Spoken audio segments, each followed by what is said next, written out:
everyone, and welcome back to the Mr. English Podcast channel, the place where we make English learning real, accessible, and genuinely fun. I'm David. And I'm Anna. Hello, David, and a massive hello to our incredible community of listeners tuning in from all corners of the globe. It's fantastic to be back with you. It truly is. I'm feeling particularly energized today, Anna. How about you? I'm doing great, thanks. I have a feeling that energy is because of our topic today. It's a big one. Speaking of big topics, I have to confess something. This weekend, I was trying to learn a new, simple song on the guitar. I spent 2 hours on the first chord, just one chord.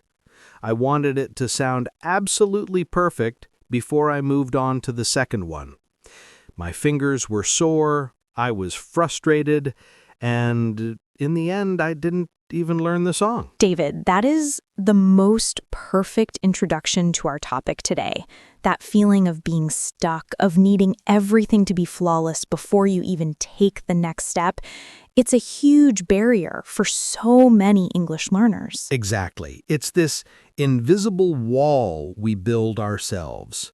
So, what are we dissecting today? Today, we are tackling the beast known as perfectionism. We're here to tell you, stop waiting for perfect English. You don't need it. You just need to start. The title of our episode is The Perfection Paradox. The perfection paradox. I love it. It sounds simple, but dismantling that mindset is one of the hardest parts of learning anything new. It's the gap between knowing what to do and actually doing it. Precisely. And before we dive into our practical mind hacks to help you leap over that gap, we have a small favor to ask. If you're getting value from our conversations and want to join a community of learners who choose progress over perfection, please take a moment to subscribe to our channel. Yes, hit that subscribe button, give this episode a big thumbs up, and share it. Send it to a friend, a family member, or anyone who feels stuck in their English journey. Your support helps us reach and help more people. Thank you all so much. Okay, David, let's get into it. Why do you think people get caught in this perfection trap when it comes to speaking English? I think it boils down to fear. The fear of sounding silly, the fear of making a grammatical mistake, the fear of someone correcting you.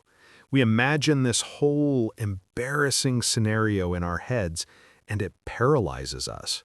It's so true. We treat every conversation like a final exam. But waiting for your English to be perfect is like waiting for all the traffic lights to be green for 10 miles before you start driving. You'll be waiting forever. That is a brilliant analogy. If I had waited to be a perfect cook, my diet would consist of toast and water. I made so many terrible, burnt, and oddly flavored meals when I started. But now I can actually host a dinner party without giving my guests food poisoning. And that's because you practiced. You made the mistakes and learned from them. So we need to apply that same logic to speaking. But how? Just studying a vocabulary list for 5 minutes a day isn't going to cut it, right? Right. 5 minutes is better than 0, but we need strategies that create momentum. We need active, engaging practice. I'm ready. Let's imagine I'm a beginner listener feeling stuck and overwhelmed. What's the first actionable hack? Okay, the first hack is something you probably already do, but with a small, crucial twist. I call it the binge watch method. I'm intrigued. This involves watching TV, doesn't it? It involves watching short, engaging videos. Think Instagram Reels, TikToks, or YouTube Shorts. The content you genuinely enjoy. Okay, I can do that. I'm currently obsessed with 60-second cake decorating videos. What's the rule? The rule is non-negotiable. You must use English subtitles, not subtitles in your native language. English audio, English text. Ah, so you're forcing your brain to connect the spoken word with the written word simultaneously. No escape route through translation. Exactly. Your brain starts to build a direct bridge between the sounds and the letters. It accelerates word recognition. And because the videos are short, you can watch them 3 or 4 times in a row without getting bored. Repetition is your best friend here. I love that. It feels less like studying and more like entertainment. So find content you love, whether it's comedy, science, or those cake decorating videos, and turn on the English subtitles. Got it. What's next on our list of hacks? Next up is a technique you can do anytime, anywhere, with zero equipment. I call it the inner monologue. Talking to yourself. You want our listeners to start talking to themselves? Yes, David, but you don't have to do it out loud on a crowded bus. You can do it at home or even just in your head. The goal is to narrate your own life as you live it. Give me an example. What would I say? You describe your immediate actions in simple English sentences. For instance, I remember when I first started doing this while making my morning coffee. I'd say, I am opening the cupboard. I am getting a mug. This mug is blue. I am pouring the hot water. I tried this once when I was assembling some IKEA furniture. My narration was more like, I am looking at the confusing instructions. I cannot find screw B. I think this piece is upside down. I am feeling frustrated now. It was actually a great way to practice emotional vocabulary. That's a perfect example. It forces you to actively search for words in real time, pulling them from your memory instead of just passively recognizing them. Try it for just 60 seconds. It's a surprisingly intense mental workout. It trains your brain to think in English by default, rather than constantly translating. I'm narrating myself right now. I am holding this microphone. I am trying not to laugh. It works. And if you don't know a word, it's a fantastic diagnostic tool. You realize, I don't know the word for spatula. You look it up, and because you needed it in a real-life context, you're much more likely to remember it. That's a brilliant transition to our third hack, which is all about vocabulary. Let me guess. It's not about memorizing random word lists from a textbook. You know it. This hack is called the personal phrase book. The idea is to stop learning words you might use and start learning expressions you definitely use. What's the difference? Give me an example of a random word. Well, I remember in a class once, I had to learn all the different parts of a car engine. I learned the word carburetor. I have never, ever used the word carburetor in a real conversation. Exactly. Unless you're a mechanic, it's useless information, taking up space in your brain. So what should learners focus on instead? Pay attention to the things you say every single day in your own language, the repeated phrases and expressions.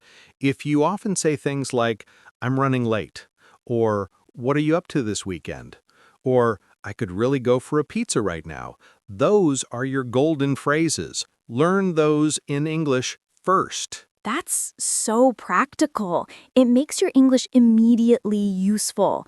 I have a note on my phone where I jot down these phrases. The other day I realized I often say, my brain feels a bit scrambled today. So I looked up the English equivalent, and now I have a new personal phrase to use. That's it. You're building a version of English that is unique to you, that reflects your personality and your life. It's about communication, not just collection. I love that real-life vocabulary. So we're watching videos, narrating our lives, and building a personal phrase book. We need some structure now, right? Some grammar? A little bit, but we're going to make it fun.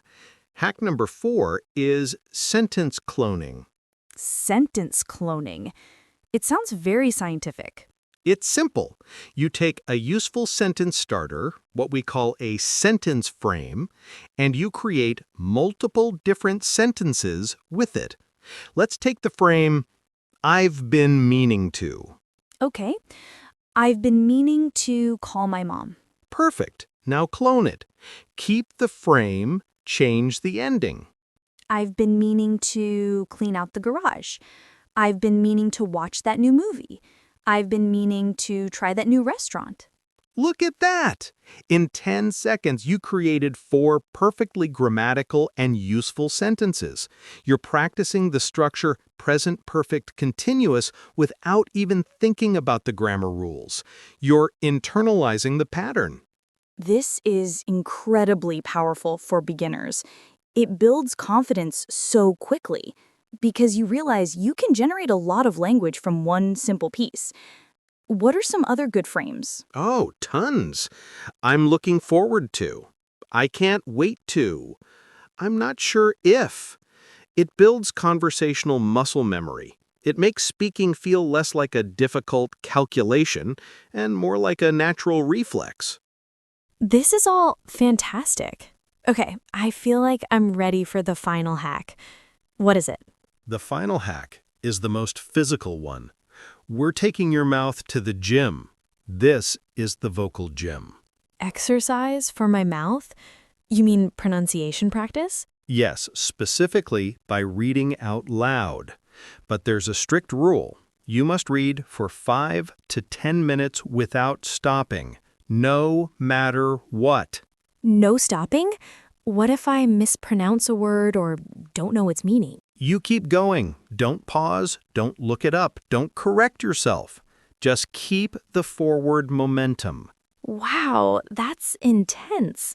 Why is the no stopping rule so important? Because the moment we stop, that perfectionist monster on our shoulder wakes up and starts criticizing. Oh, that was wrong. You sound terrible. By forcing yourself to continue, you starve that monster. You prioritize flow over flawless accuracy. I see.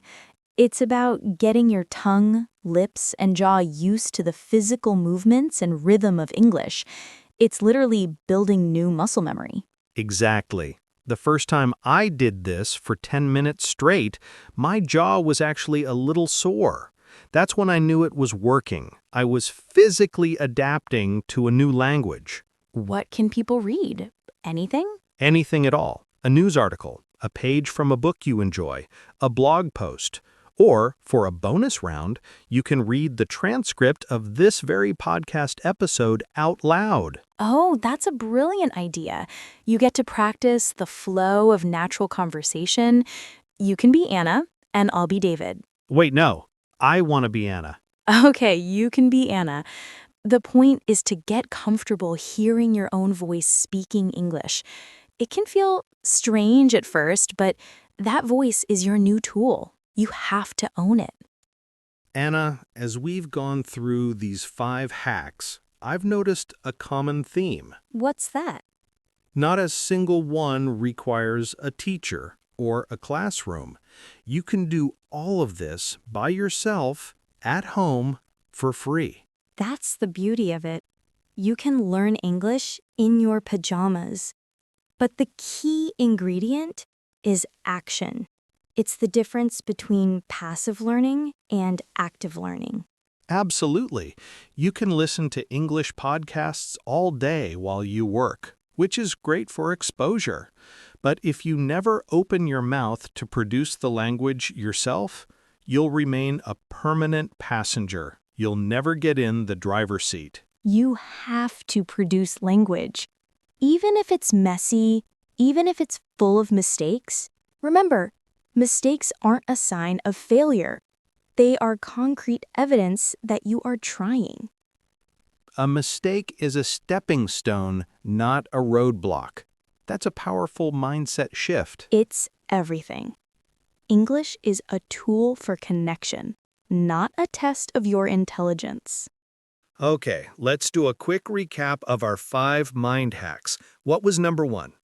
Number 1 was the binge watch method, short videos with English subtitles. Number 2? The inner monologue. Narrate your life for a minute. Number 3. The personal phrasebook. Learn expressions you actually use. Number 4. Sentence cloning. Use frames like I've been meaning to build multiple sentences. And the grand finale, number 5. The vocal gym. Read out loud for 5 to 10 minutes without stopping. Train those mouth muscles. Perfect. These are all concrete steps you can take the second this episode ends. You don't need to wait for a new month or a new year. Your journey starts with one small action. Exactly. Just pick one. Don't try to do all 5 today. Maybe just try the inner monologue while you make dinner tonight. And tomorrow, maybe you watch a few reels with English subtitles. These small actions compound over time, and that's how real confidence is built. That is our mission here at the Mr. English Podcast channel, to empower you to take those small steps. I feel genuinely motivated. I think I'm going to try the vocal gym with a sports article later. I hope our listeners are feeling that energy too. I'm sure they are. We have the most dedicated and inspiring listeners in the world. We really do, which sadly means it's almost time to wrap up this episode. Time flies when you're dismantling perfectionism. It always does. But before we sign off, we have a challenge for you, our listeners. In the comments below, tell us, which one of these 5 hacks will you try first?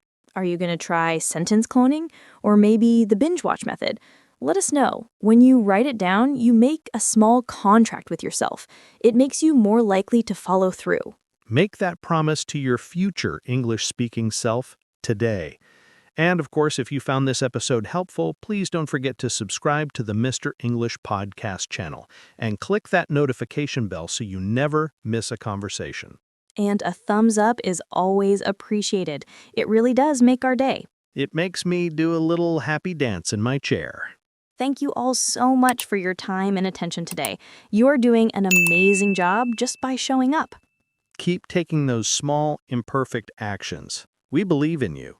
We'll see you in the next episode. Bye-bye, everyone. Happy learning. Bye.